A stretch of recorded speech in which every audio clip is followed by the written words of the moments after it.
और एक ही शुभकामना सबके लिए, सबका गोपियों जैसा प्यार हो, सबके हृदय में सबके अंग संग भगवान हो जाएं, तभी ये दिन सफल है। आज का श्लोक है, हमारे प्यारे स्वामी तुम्हारे चरण कमल से भी सुकोमल और सुंदर हैं। जब तुम गौओं को चराने के लिए व्रत से निकलते हो, तब यह सोचकर कि तुम्हारे वे युगल चरण कंकड़, तिनके और कुश कांटे गड़ जाने से कष्ट पाते होंगे, हमारा मन बेचैन हो जाता है, हमें बड़ा दुख होता है।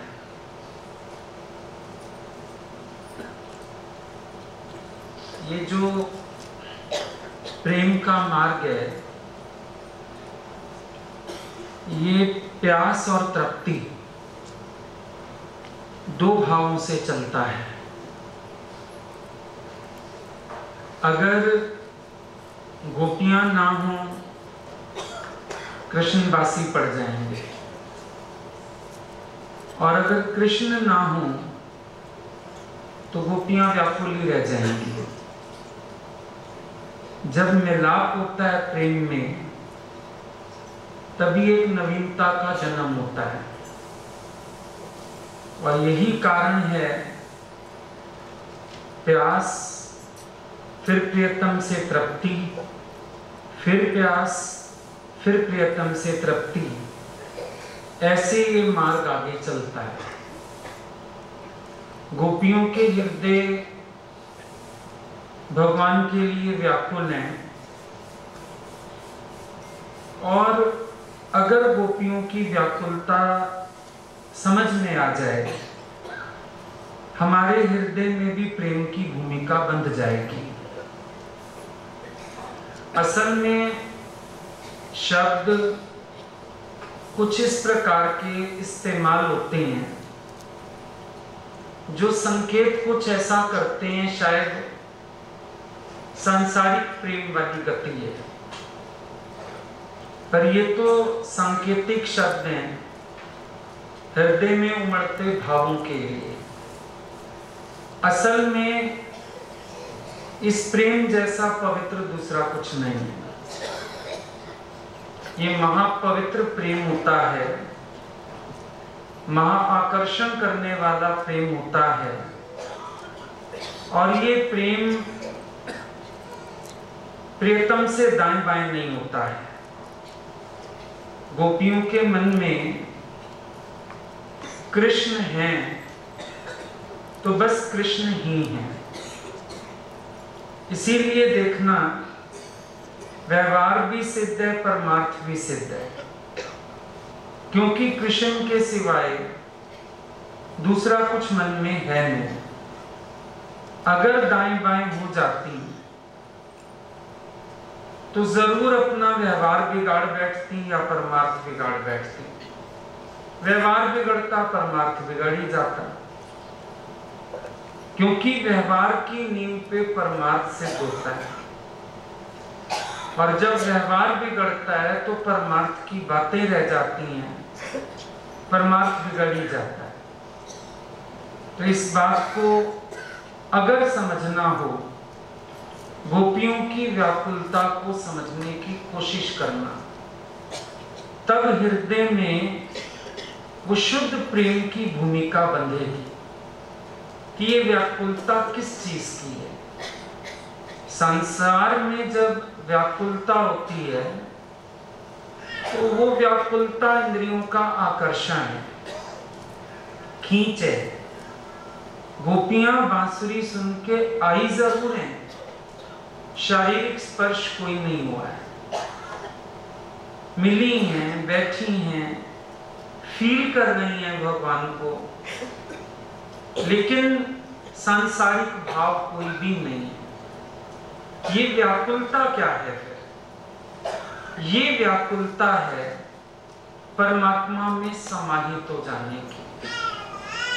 ये व्याकुलता है आपा गवाने की। ये व्याकुलता है इंद्रिय तीत हो जाने की। ये व्याकुलता है देह की धरती छोड़ के अपने परमात्मा से मिलके एक हो जाने की। ये व्याकुलता विषयों की खींच नहीं है। ये व्याकुलता कोई बाहर की चर्चा नहीं है। ये व्याकुलता कोई बाहरी बात भी नहीं है। एक प्रेमी जैसा अंतर्मुखी तुम्हें दूसरा नहीं मिलेगा, जिसके हृदय में प्रेम आ गया परमात्मा का, उस जैसा अंतर्मुखी दूसरा व्यक्ति आपको नहीं मिलने वाला। गोपियां कहती हैं भगवान को, हम तुमसे कितना प्यार करती हैं, तेरे लिए रात के समय वन वन भटक रही हैं, और तुम हो कि हमें रात को वन में अकेला छोड़ के चले गए हो। हमसे ऐसा कपटपूर्ण व्यवहार, क्या ये प्रीत की रीति है? बड़ा प्यारा सवाल कर रही है, क्या ये प्रीत की रीति है? अब प्रीत की रीत अगर गोपियां ऐसा सच्चा प्यार करने वाली नहीं होती, भगवान कानों में के पूछ लेते, तुम सिखाओगी मुझे प्रीत की रीति? लेकिन भगवान ये ताना सुन रहे हैं अपने प्रेमियों का। क्यों सुन रहे हैं? क्योंकि जानते हैं इन प्रेमियों ने प्रीत की रीत निभाई है। जो प्रीत की रीत निभा रहा है सच्चाई से, वही तो हकदार है भगवान को पूछने का कि भगवान तुम मेरे से लुक्का छिपी खेल रहे हो, क्या ये प्रीत की रीत है? क्यों कर रहे हो ऐसा? वो सवाल कर सकता है जो स्वयं सच्ची प्रीत निभानी जानता है। देखो, दुनियावी प्रेम है जिसमें कहा जाता है लव इज ब्लाइंड, प्यार अंधा है। यहां बड़ी जागरूकता है, यहां प्यार में अंधापन नहीं है, यहां बड़ी जबरदस्त जागरूकता है। क्यों? सबसे पहले प्रेमी जिसके ध्यान में वो प्रीतम कैसा है, महाजागृत पुरुष है। जागृत का ध्यान करने वाला जागृत कैसे नहीं होगा? दुनियावी प्रेम में हो सकता है लोग अंधाधुंध चले, अंधी बातें करें, यहां ऐसा कुछ नहीं है। यहां पूर्ण जागृति है। प्रेम का भी सही स्वरूप पता है, कल्पनाएं नहीं है, काल्पनिक बातें नहीं है, पिक्चरों के सीन नहीं है, फालतू वाली बकवास नहीं है। गहरा प्यार है, बहुत गहराई है प्रेमियों के प्रेम में। और प्रियतम का ध्यान मात्र करने से प्रेमी भी जागृत पुरुष हो जाता है। उसका व्यवहार जागृति से, उसका चलना, उसका बैठना, एक एक कर्म जागृति वाला, अंधा नहीं कि अंधे कर्म करता जाए और भगवान को बोलता जाए तुम करा रहे हो शायद मेरे से। प्रेमी अंधा नहीं होता, यहाँ का प्रेमी। हाँ, जिसको संसार का भूत सवार है वो ऐसी बातें कर सकता है। ये ध्यान रखना, भगवान को मत बोलो जब तू थक जाए मेरे पे सितम कर करके मुझे बताना मैंने गुनाह कौन सा किया था। अगर इतने अंधे हो कि अपनी गलती करके भी गलती नहीं मानते हो, इस धरती पर तुम्हारा कोई स्थान नहीं। Get lost. ये प्रेम की परिभाषाएं नहीं, ये नाटकबाजी है। मन बड़ा होशियार है, प्रेम की आड़ में दूसरी तरफ से आता है। लेकिन प्रियतम बहुत जागृत है, वो बेवकूफ नहीं बनने का तुमसे। गोपियों के शब्द ध्यान देना, बड़े साधारण दिल की सच्चाई वाले, अगर कहीं लांछन भी लगा रही है ना भगवान पे, साफ समझ आ रहा है प्यार की नोक झोंक है, कोई भूले करके भगवान पे दोष नहीं मर रहे हैं। इसीलिए मैंने पहले बोला, गोपियों की व्याकुलता अगर समझ आ जाएगी, तुम्हारे हृदय में सच्चे प्रेम की भूमिका बंधेगी। भूमिका बांध के अपने दोष, अपने कर्म नहीं छिपाओगे, लेकिन भूमिका बंधेगी कि सच्चा प्यार कहते किसको है, सच्चा प्यार होता क्या है। अब जब गोपियां ये कह रही हैं भगवान से कि तुम कपटपूर्ण व्यवहार कर रहे हो, कपटपूर्ण कल भी बताया था, और कोई कपट नहीं किया है कृष्ण ने, बस कहती हैं तो ब्रह्म में और माया का आवरण ओढ़ बैठा है, यही कपट है, और कोई कपट वो संसार वाला नहीं। इनके कपट कहने का भी इतना ही अर्थ है कि भगवान तुम ब्रह्म स्वरूप हो, आत्म स्वरूप हो, और माया का पर्दा लगा बैठे हो, हमको भूल पड़ गई है, यही कपट है।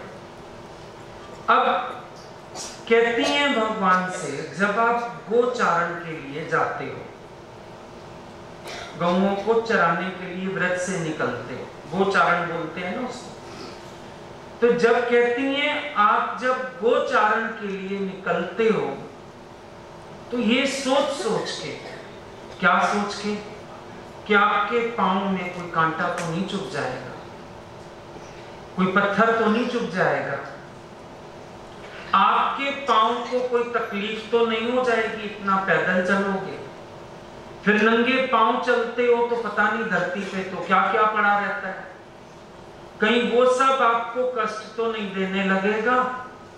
ये सब सोच सोच के हमारे हृदय की हालत क्या होती है तुम नहीं समझ सकते, सिर्फ हम जानती हैं।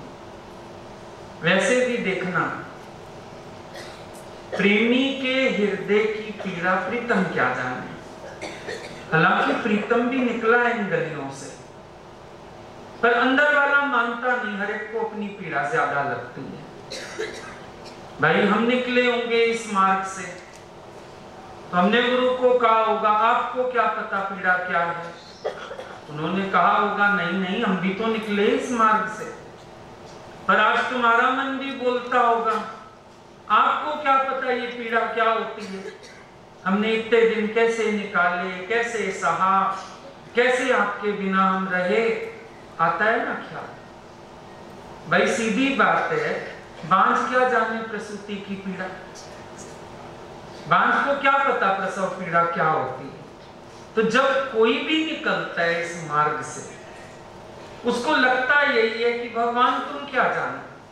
गोपियों को भी लगता है तुम्हें किसी से प्यार किया हो तो बताओ, तू तो आया बांसुरी बजाई, लोगों के दिल जलाए, तेरा काम हो गया। तू करता किसी से प्यार, तेरे को कोई तड़पाता ऐसे, फिर तुझे पता चलता प्यार क्या होता है, फिर पता चलता हृदय की पीड़ा क्या होती है। भैया तुम हमारे हृदय की पीड़ा नहीं समझोगे, क्योंकि जिसको पीड़ा देनी आती हो और जिसने खुद कभी पीड़ा का एहसास ना किया हो, उसको क्या पता ये पीड़ा क्या है। ये तो हम जानती हैं ना कि ये पीड़ा क्या है, ये तकलीफ क्या है। और हम एक बात और भी जानती हैं, तुम्हारे पांव हमसे दूर नहीं जाना चाहते, प्रेमी हैं, तुम्हारे एक एक हाव भाव से परिचित है। देखो तुम गा सकते हो तेरी नब्ज़ा किसे ना जानिया ने, गोपियां नहीं कहेंगी तेरी नब्ज़ा किसे ना जानिया ने, वो कहती हैं हमने तेरी नब्ज़ बड़े अच्छे से पहचानी हुई है, दिल से प्यार किया। और हृदय से प्यार करने वाला अपने प्रेमी के एक एक आहट से भी परिचित होता है, एक एक अदा से परिचित होता है, एक एक हाव भाव की परिभाषा जानता है, गोपियां कहती हैं हम तेरे पैरों की ध्वनि को पहचानती हैं। क्या पहचानती हो गोपियों? क्या पहचान रही हैं? हम पहचानती हैं कि तेरे पैर हमसे दूर नहीं जाना चाहते। पर तू पता है क्या करता है? जबरदस्ती पैरों को घसीट के ले जाता है यहां से। पैर नहीं जाना चाहते, वो तो गोपियों के आसपास रहना चाहते हैं। तेरे पैरों का मन करता है नहीं नहीं यहां से मत चलो, यहां ये प्यारी गोपियां बैठी हैं, यहीं बैठो।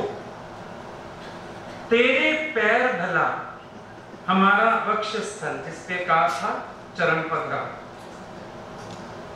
हमारा वक्षस्थल छोड़कर, हमारे कोमल कोमल हाथ छोड़कर, जिससे हम तेरी चरण सेवा करना चाहते हैं, तेरे पैर भला वो कोमल स्पर्श छोड़ के वन में भटकने क्यों जाना चाहेंगे? नहीं जाना चाहते। हम तो तेरे पैरों की आहट बहुत अच्छे से पहचान रहे हैं कि पैर जाने को राजी नहीं है। तो जब चलता है ना, घसीटता है पैरों को, हमें समझ आ जाता है जबरदस्ती चला। तुमने देखा बीमार व्यक्ति हो, बुखार के बाद कमजोरी आ जाए, चलना तो मजबूरी, चलते कैसे? पैर घसीट के। चल नहीं रहे ना, इनको घसीट रहे हैं। ये जो तू पैर जमीन पे घसीटता है ना, ब्रिज की धरती पे घसीट घसीट के पैर चलता है, हमें बिल्कुल समझ में आ गया ये पैर हमसे दूर नहीं जाना चाहते। तू ले जाता है, और पता है क्यों ले जाता है? हमको इसका कारण भी पता है। क्या कारण है? कारण ये है, तू दूर जाएगा तो गोपियां दुखी होंगी, गोपियां दुखी होंगी तो तुझे मजा आएगा। तू ये सब मजे लेने के लिए करता है, तो काम तो है नहीं, मजबूरी भी कोई नहीं तेरी कि तुझे जाना है। सिर्फ तुझे एक काम है, हमारा दिल कैसे जलाए। पैर भी नहीं जाना चाहते, वो तेरा साथ नहीं देते पैर कि चलो गोपियों से दूर चलो पैर।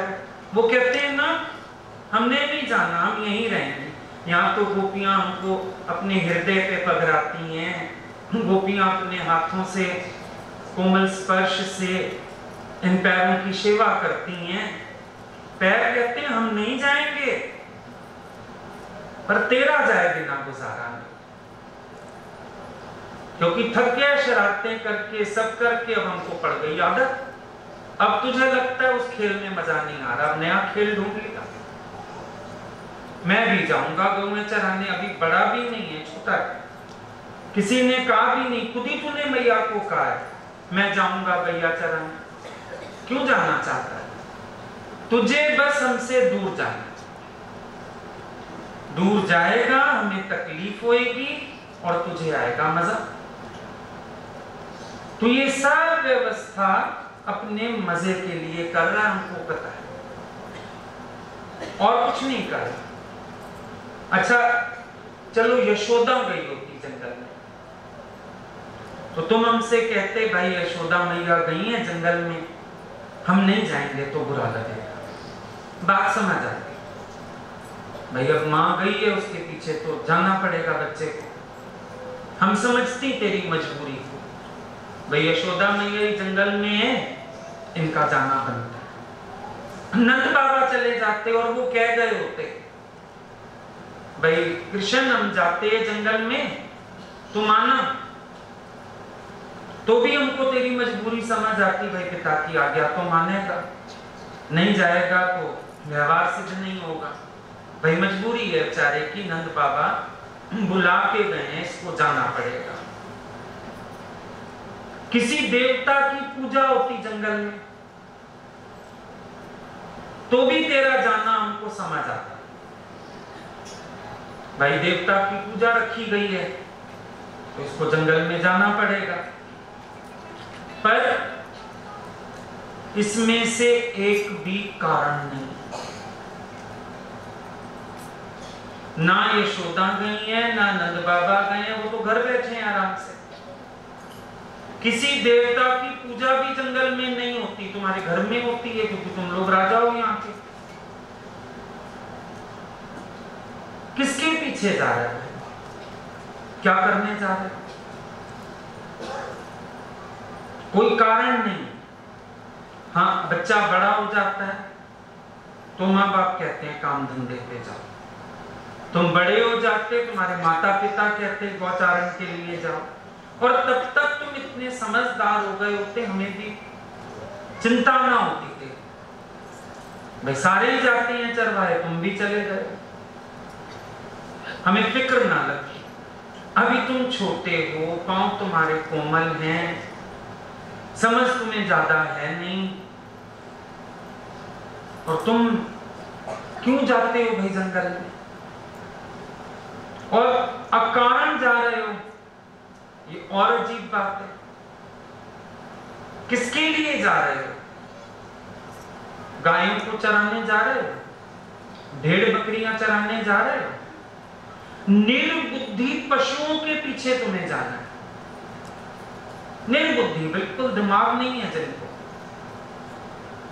दिमाग क्यों नहीं है भाई? पहला तो दिमाग इसलिए नहीं है, उनको पता है कृष्ण पीछे आ रहा है, सीधे रास्ते चल रहे। नीचे उतर जाती हैं, इधर उतर जाती हैं, उधर उतर जाती हैं। गाय घास खाने को नीचे उतरेगी ना, बालू पे तो चलेगी नहीं। अगर इनको पता है भगवान इनके पीछे आ रहे हैं, तो कॉमन सेंस होनी चाहिए, एक दिन भूखी लौट आए, सीधे रास्ते जाके वापस आ जाए। निर्बुद्धि, दिमाग ही नहीं। ऐसे निर्बुद्धि पशु के पीछे तू चलेगा। अच्छा, और क्यों है निर्बुद्धि? इसलिए निर्बुद्धि है कि वो अपना मजे से ठुमक ठुमक के चली जा रही है, तुझे मुड़ के भी नहीं देखती, तेरी तरफ कर ली है पीठ, तू ही चला जा रहा है उनके पीछे पीछे। कैसी निर्बुद्धि? मुड़ के नहीं देखती, हमारे पीछे कृष्ण आ रहा, मुड़ के देखे ना भगवान की तरफ। कभी कभी कोई अजीब हरकत करता है, तुम लोगों को गुस्सा आता है, निर्बुद्धि है, बिल्कुल पागल है। भगवान से भला ऐसे करते? उनको पशुओं पे गुस्सा आ रहा है, गायों पे गुस्सा आ रहा है, भेड़ बकरियों पे गुस्सा आ रहा है, कह रहे बिल्कुल निर्बुद्धि पुरुष, वो पशु। और तुझे निर्बुद्धि के पीछे तो चलना है, जो तेरी परवाह ना करे ना, तेरी तरफ पीठ कर ले, उनके पीछे चलना है। और जो प्रेम करती हैं, जिनका हृदय फटा जा रहा है तेरे लिए, और उनको पीठ करके चले जाना। असल तो तुझे ही नहीं प्यार करना आता। अरे किसी की प्यार की कदर तो कर। जो प्यार करती हैं, जो तेरे लिए आंखें बिछाए बैठी हैं, पता नहीं क्या क्या सोचती हैं, तुझे इतना सा कष्ट ना हो, तेरे सुख के लिए सोचती हैं। तुझे उनको तो दुख देने में मजा आता है, और जो तेरी परवाह नहीं कर रहे, उनके पीछे पीछे जाके दुख उठाता रहता है। तो अजीब तो बात तेरी है सारी की सारी। अजीब लग रहा है गोपियों भाई। अगर हम प्रेम करते हैं भगवान से, हम विचलित क्यों हो जाते हैं? हम चाहते हैं, हम प्रेम करते हैं, वो भी तो करे। एक भाव होता है, ये बदले की भावना नहीं होती, वापसी की इच्छा नहीं होती, बस एक सुकून होता है दिल को। कभी कोई इशारा मिल जाए ना कि उधर भी हमारे लिए प्रेम है, एक सुकून आ जाता है दिल को। इसको हम ये नहीं कह सकते बदले की भावना है, हम वापसी चाहते हैं, ऐसा कुछ नहीं। ये जो गोपियों का प्रेम है बहुत निष्काम है, लेकिन एक भाव आता है अंदर में। एक तो उनको व्याकुलता, पीड़ा कि भगवान ऐसे पशुओं के पीछे जा रहे हैं और पीड़ा सह रहे हैं। दूसरी भावना मन की ये है कि श्याम सुंदर कभी हमें भी तो इशारा दें, कभी हमारे पीछे भी तो आ जाएं, कभी हमें भी तो कहें मैं तुम्हें प्रेम करता हूं। कुछ ऐसी ऐसी भावना गोपियों के हृदय में जाग रही। प्रेम की पुष्टि तृप्ति से होती है। प्यास तो हमें है, लेकिन अगर प्रियतम बीच बीच में तृप्ति थोड़ी ना दे, एहसास ना दे तृप्तियों वाले, तो फिर गति मंद होने लगती है। वो हम भी जानते हैं तृप्ति हो नहीं सकती। जो तृप्त हो गया वो प्यार कैसा? सबको पता है, जिनको प्रेम लगा है वो जानते हैं कि प्रेम में तृप्ति नहीं होती। प्यार कब किसका पूरा होता है? प्यार का तो पहला हर्फ ही अधूरा होता है। पर फिर भी बीच बीच में तृप्ति मिलती रहे।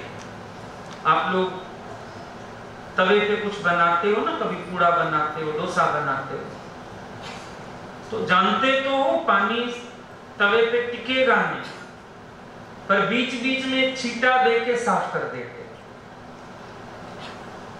जिसके हृदय में प्रेम की अग्नि प्रज्वलित हुई है, ये चार छींटे आके प्रीतम की तरफ से कोई ठंडक नहीं दे जाएंगे, बल्कि गर्म तवे पे चार बूंद डालो, तिड़-तिड़ तिड़-तिड़ और फड़कने लगता है तब।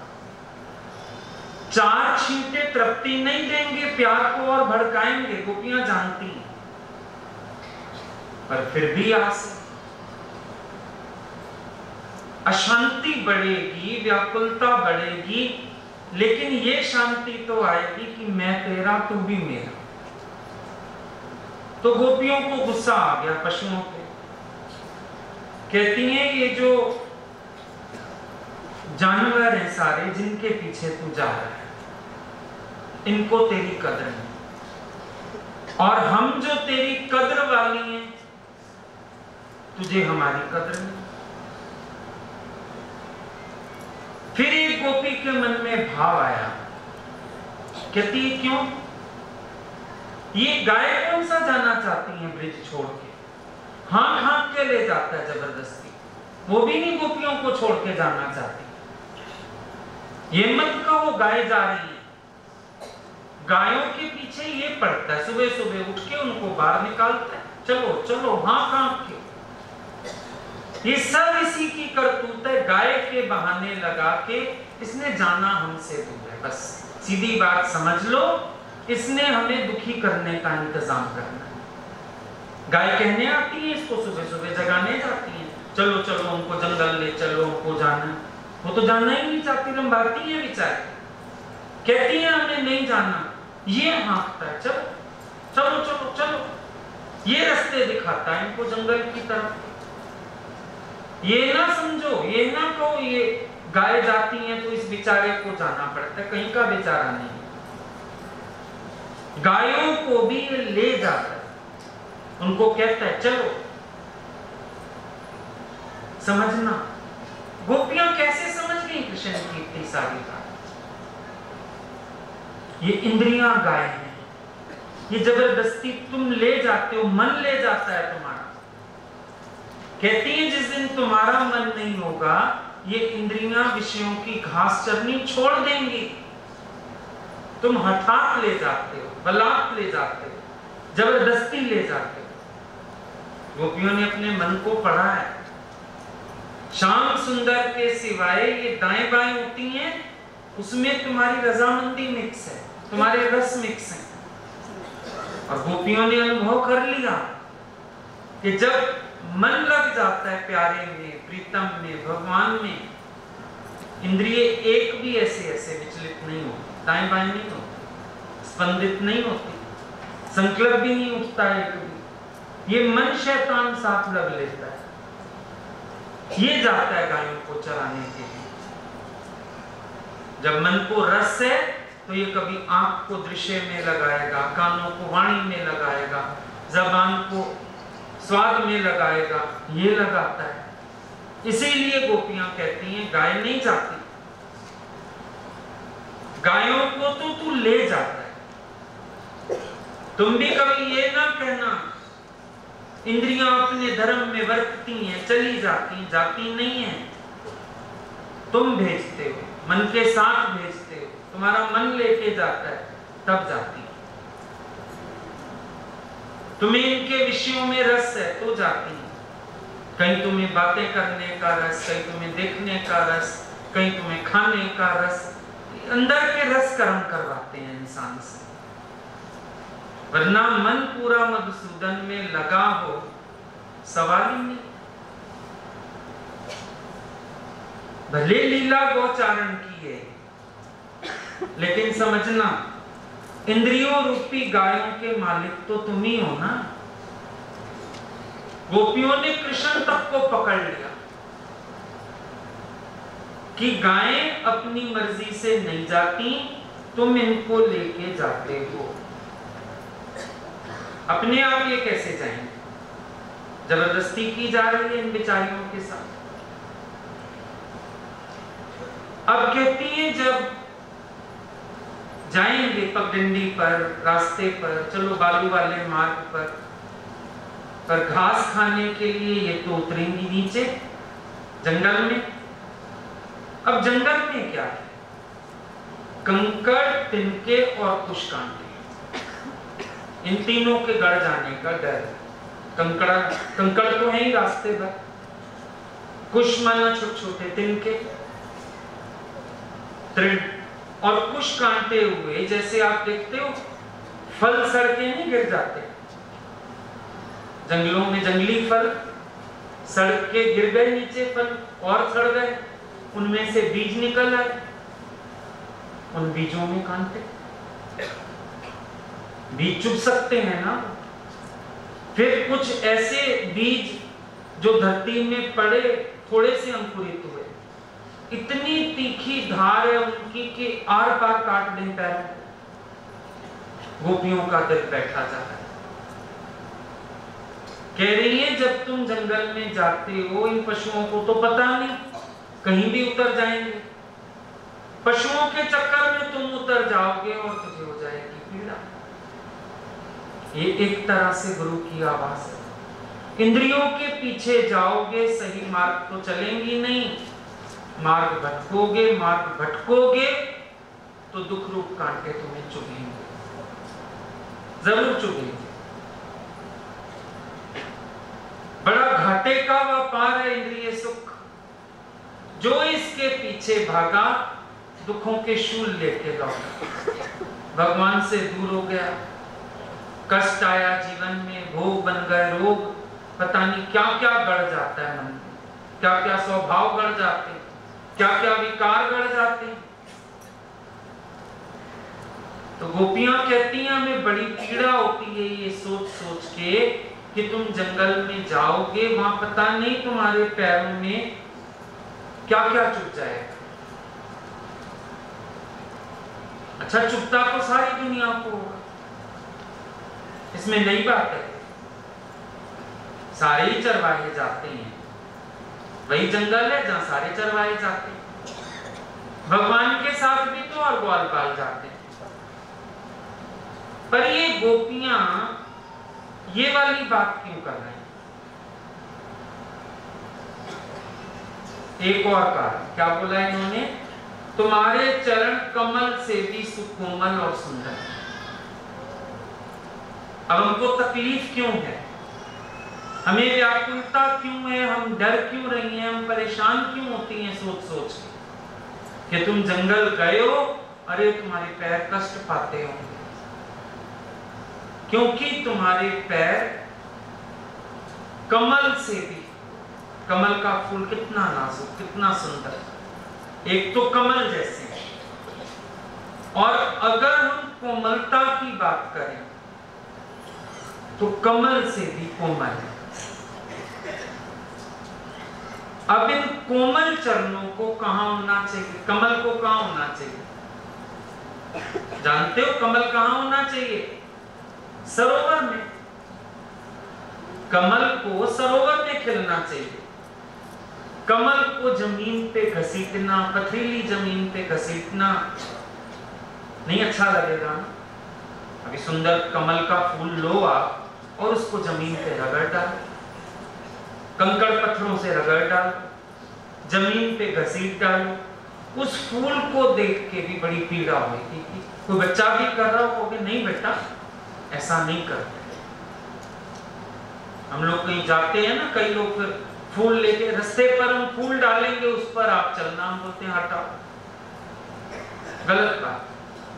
ईश्वर की प्रकृति को क्यों रौंदना है? क्यों चले फूलों को? उनकी कोमलता क्यों नष्ट करें? नहीं।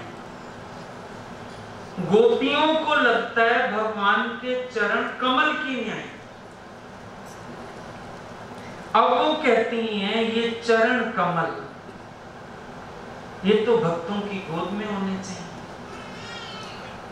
ये तो लक्ष्मी की गोद में होनी चाहिए, ये तो कोई मखमल बिछा के उस पर रखने चाहिए, कोई गद्दी बना के, कोई चौकी बना के, ये चरण कमल तो उस पे रखने चाहिए।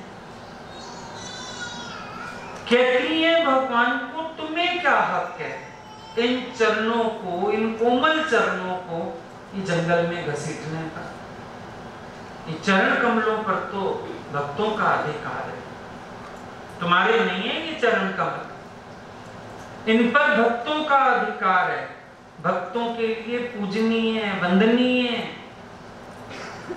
भक्तों का मंदिर है, भक्तों का नाथ द्वार है, भक्तों के लिए दहलीज है भगवान के दर की। तुम्हें किसने अधिकार दिया?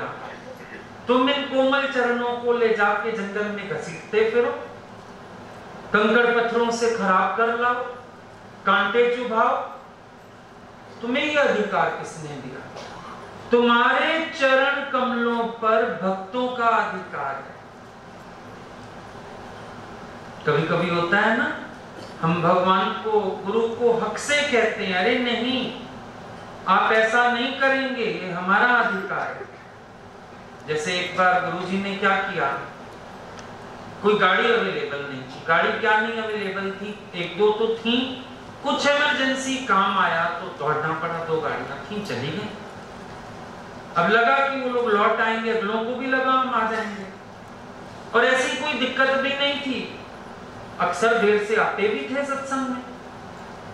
उस दिन हो गए तैयार, जो पास बैठे रहते थे रोज आके संग नाश्ता करना बैठना, उन्हीं को जाना पड़ा। खाली थे, अकेले थे कमरे में, सुबह कोई जाता नहीं था, अब कोई काम नहीं तो उठ के तैयार हो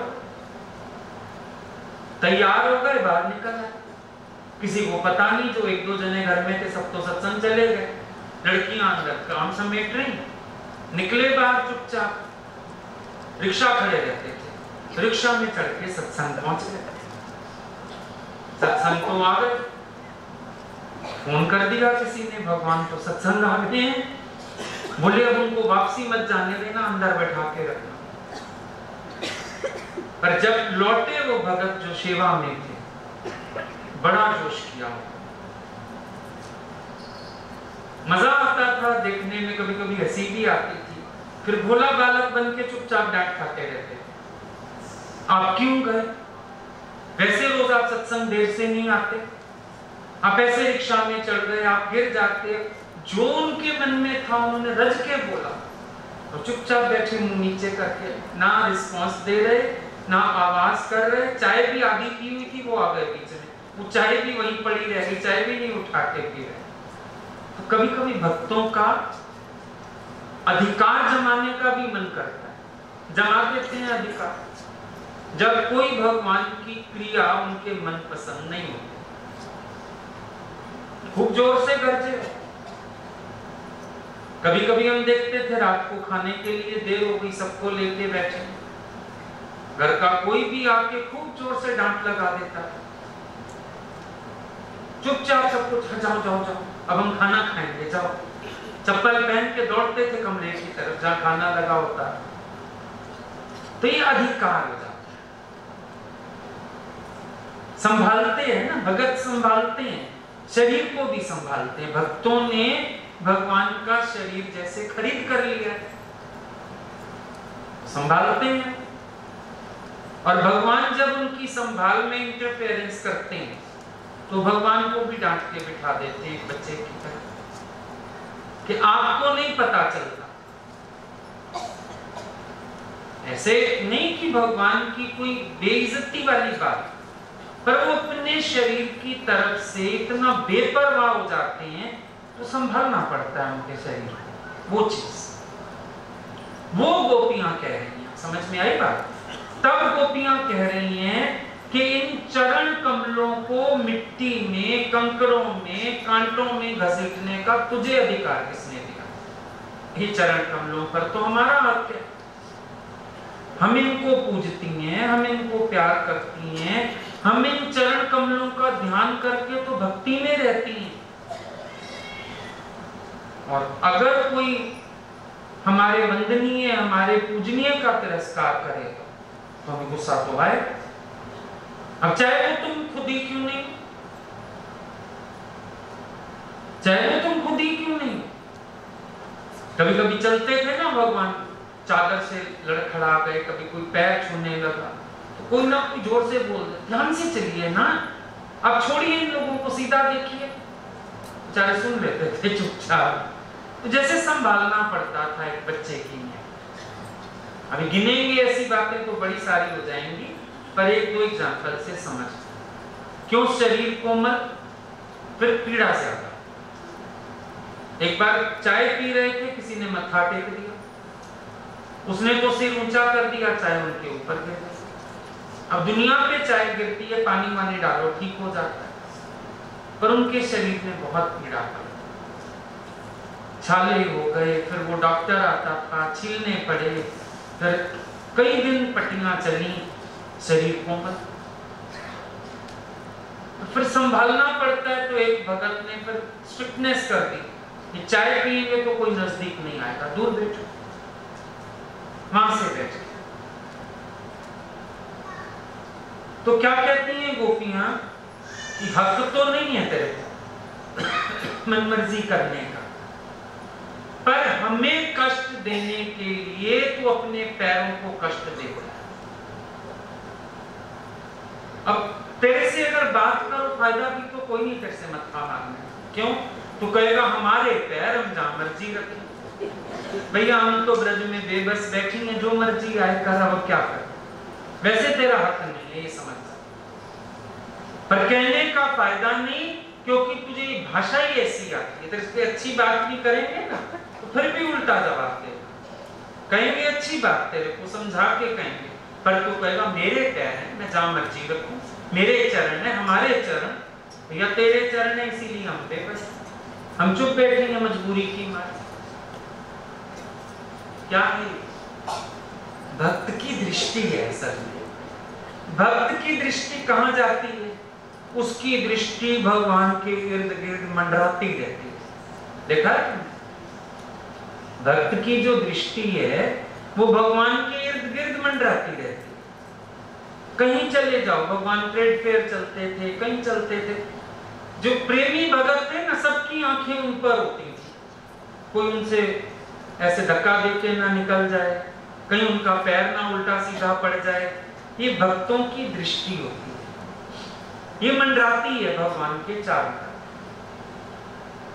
अब वैसे तो एक सिद्धांत है कि भगवान जहां पांव रखते हैं धरती भी पिघल जाती है, रास्ता दे देती है। पर एक बात देखो, कितना ही सिद्धांत क्यों ना हो, प्रेमियों को कभी इस बात से संतोष नहीं आने वाला। उनको नहीं आता संतोष, वो अपनी संभाल करेंगे। मालूम है धरती पिघल जाएगी, कंकड़ पत्थर नरम हो जाएंगे, पर भक्तों के भेजे में ये बात नहीं घुसा सकते। बड़ी अच्छी व्यवस्था है, तुम कह दो भक्तों को डिससैटिस्फाइड, वो खुद देखेंगे, खुद परखेंगे। तुम बोल दो मैं बड़ी अच्छी टेस्टी चीज बना के लाया, वो लाने वाला एक चम्मच खा के ही आगे लाएगा, ठीक भी है, टेस्ट के अकॉर्डिंग भी है, सही भी बनाई है, रास्ते में बंद करके लाया, डिब्बी खराब तो नहीं हो गई। नहीं हो सकता संतोष, ये प्रेम है। प्रेम को ये संतोष नहीं आ सकता कि कोई और संभाल लेगा, प्रकृति संभाल लेगी ना। प्रेम कहेगा मैं संभाल लूंगा, मैं देख लूंगा, चाहे उससे अच्छे देखने वाले बैठे, पर एक बात है कि नहीं, जैसा मैं देखूंगा। ये दृष्टि मंडराया करती है गोपियों की, ये वाली दृष्टि। उनको भी पता है धरती माता स्थान देगी, पर्वत गिरिराज ने पिघला दिया अपने को, हीरे मोती प्रकट कर दिए, कंदराएं प्रकट कर दी, भगवान आराम करें, वो कुछ हुआ है कृष्ण के लिए। फिर भी प्रेमी तो प्रेमी, जो मर्जी कर, प्रेमी तो प्रेमी। प्रेम होता है ना तुम्हारा अपने बच्चे से, बार बार बलैया लेते, बहुत बड़ा हो गया, अपने आप नौकरी कर रहा है, बिजनेस टूर जा रहा है, शादी भी हो गई, तो भी जब माँ को मिलने, अच्छा माँ मैं आज फलानी जगह, ध्यान से जाना बेटा, तेरा भी ध्यान रखता है तो भी कहीं भी ध्यान से जाना। ये प्रेम का असंतोष है, और प्रेम को तुम संतोष दे नहीं सकते, ऐसे प्रेम। गोपियों को कोई संतोष दे ही नहीं सकता। वो बताया ना उस दिन शिवरात्रि का दिन, भगत अपने गुरु को शिव का रूप मानते थे। गुरु जी को हो गया बुखार, पर भगत बोले कोई शरीर थोड़े ही है, तो शिव जी है, ठंडा पानी डाले। एक भगत आया, उसने स्ट्रिक्टनेस कर दी, खबरदार कोई जल नहीं चढ़ाएगा, दूर से। क्या है, कितना ही ऐश्वर्य हो जाए, प्रेमी को उस ईश्वरता पे विश्वास नहीं आता। उसका तो प्रेमी कोमल है, नन्हा मुन्ना है, जितना मर्जी बड़ा भगवान है, उसके लिए वो वात्सल्य ही सब कुछ, ये चीज हो जाती है। अगर तुम भगत को संतुष्ट करना चाहोगे ना, वो संतुष्ट नहीं होगा,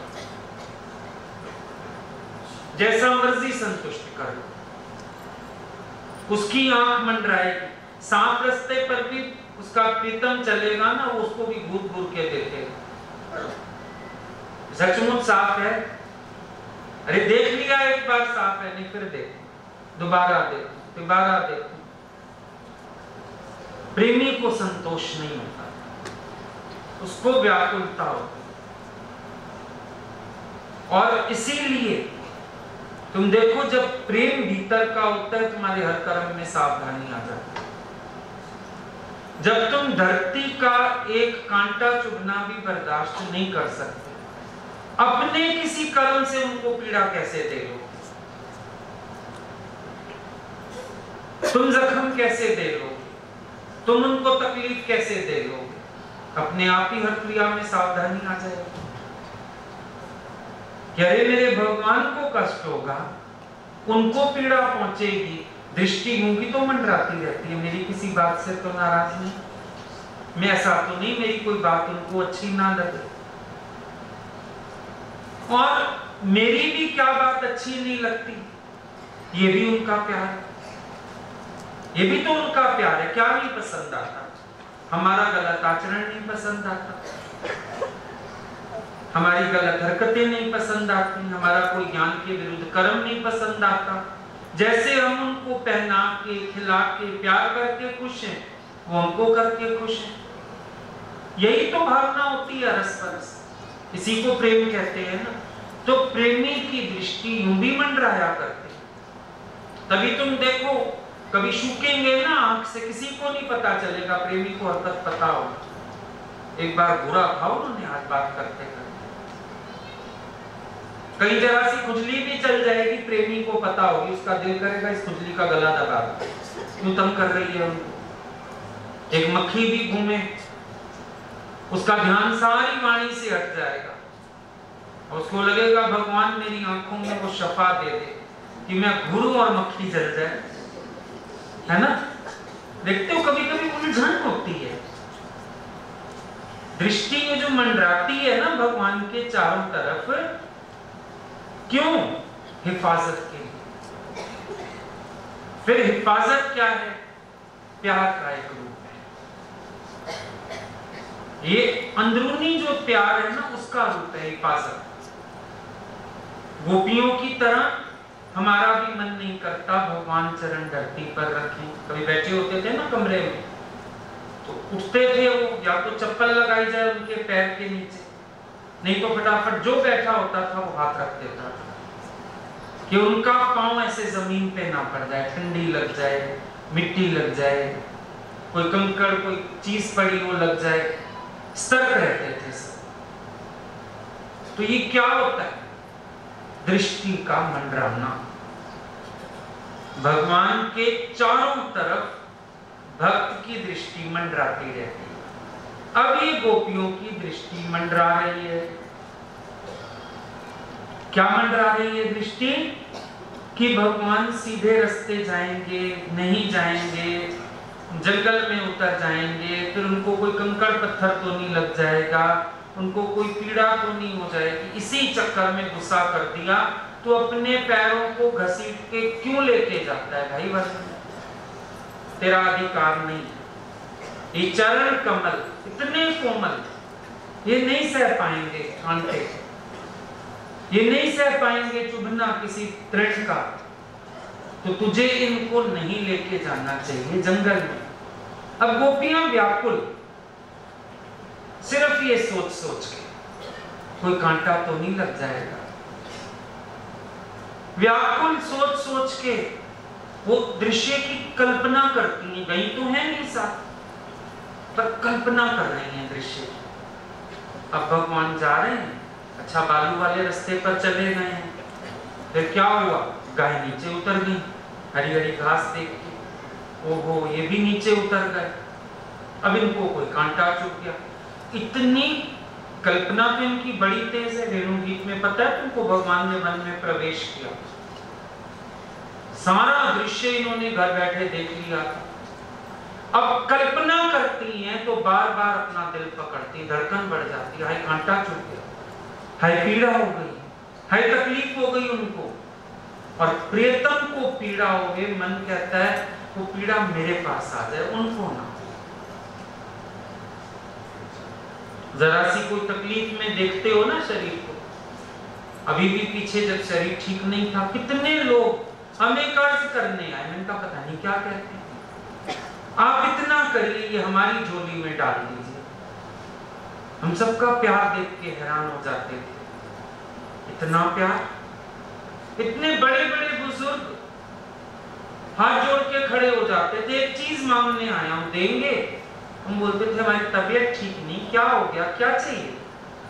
बस ये पीड़ा मुझे दे दीजिए, मैं तो अस्पताल भी पड़ा रहूंगा, मैं तो घर भी पड़ा रहूंगा, लेकिन आप कीमती, आप कीमती। ये प्यार है,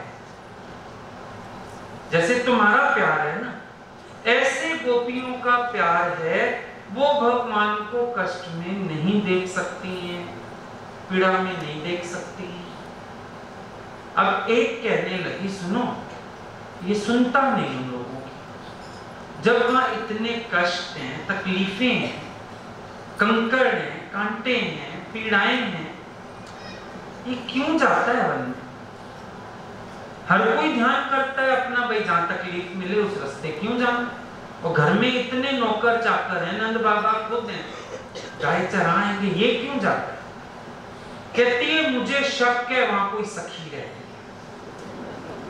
मुझे पक्का शक, वहां कोई सखी रहती है और ये ना मिलने जाता है। ये नहीं है ऐसे पीड़ा उठाने वाला, कोई चक्कर है, ये ना वहां जाता है, उससे मिल आता है, दिन भर उससे बैठ आता है, सुबह शाम हमको हेलो हाय करता है। ये किसी सखी के चक्कर में जाता है। कहती है तुम मानो ना मानो, ये बहुत कपटी है, ये बहुत छलिया है, इसने उसको वन वाली को भी छल रखा होगा, हमें भी छल रखा है, इसने दोनों तरफ अपना फायदा सोचा होगा, ये ऐसे नहीं जाने वाला।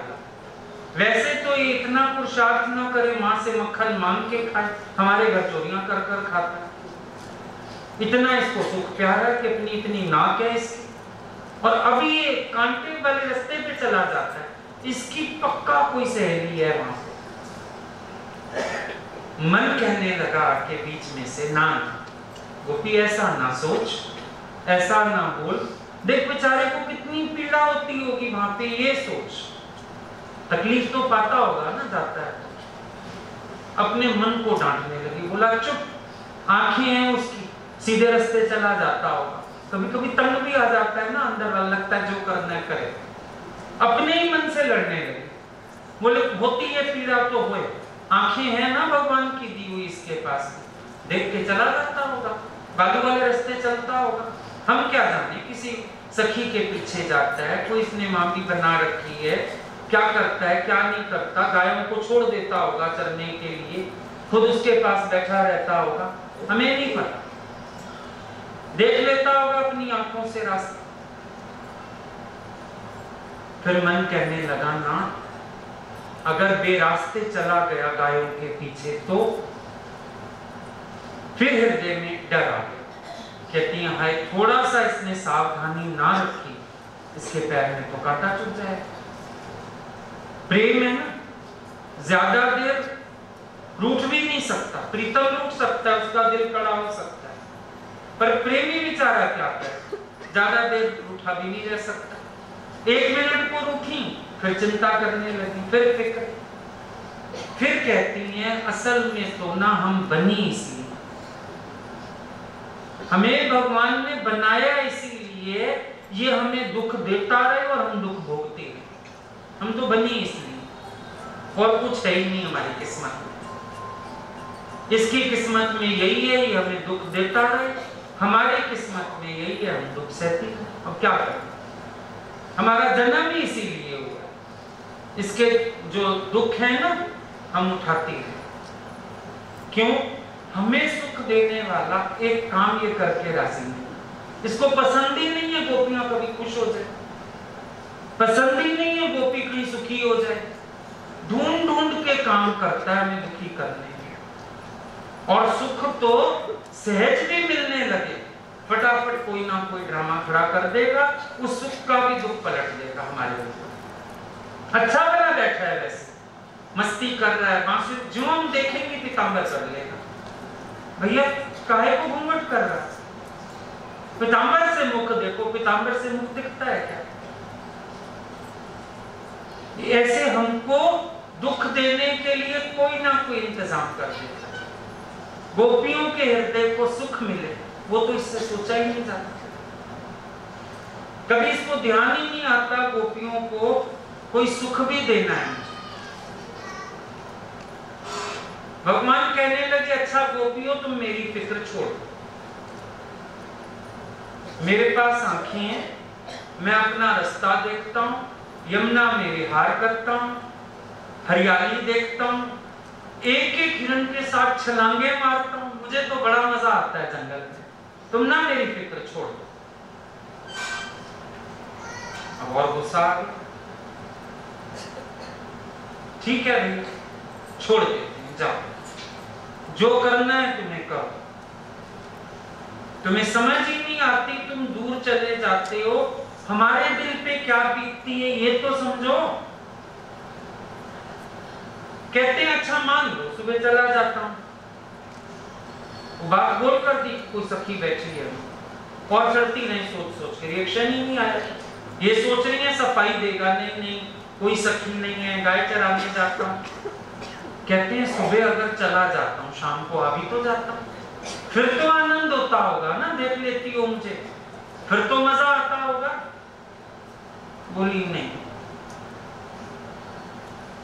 तुझे नहीं देखती तो व्याकुलता, देखती है तो भी व्याकुल, नहीं दिखता तो लगता है दिखे, दिख जाता है तो और परेशानी खड़ी हो जाती है और उलझन हो जाती है, क्योंकि आने के बाद कौन सा हमें सुख देता है, हमारे पास बैठ जाता है, हमारे साथ नाच लेता है, हमारे साथ बैठ के कुछ खा लेता है, वैसे भी क्या करता है तू आके, बस हमारे दिल में आग लगाता हुआ निकल जाता है। दर्शन करती हैं, एक झलक देखती हैं, उसमें भी तेरे पैरों पे धूल है, कंकड़ से पैर सताए हुए हैं, ऐसी बुरी हालत है तेरे शरीर की, थका हुआ चेहरा दिखता है, तो और आग लगा देता है हमारे, और एक झलक दिखाता हुआ निकल जाता है। बैठ जा, ठहर जा, ठहर जाकर नहीं आ, वो तुझे समझ नहीं आता, ठहर तो सकता नहीं, तुझे दौड़ लगानी होती। तो इसीलिए तेरे आने के बाद भी हमें कोई सुख नहीं होता, बल्कि हमारा जी जलता है। मिलते हैं प्रीतम से, फिर अब गुरु के पास हम लोग जाते थे, 1 मिनट दर्शन हुआ, अच्छा जाओ नहाओ नाश्ता करो, फिर सत्संग में मिलते, और जी जल गया।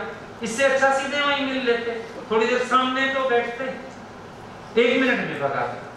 होते हैं ना कई बार ऐसे इंस्टेंस।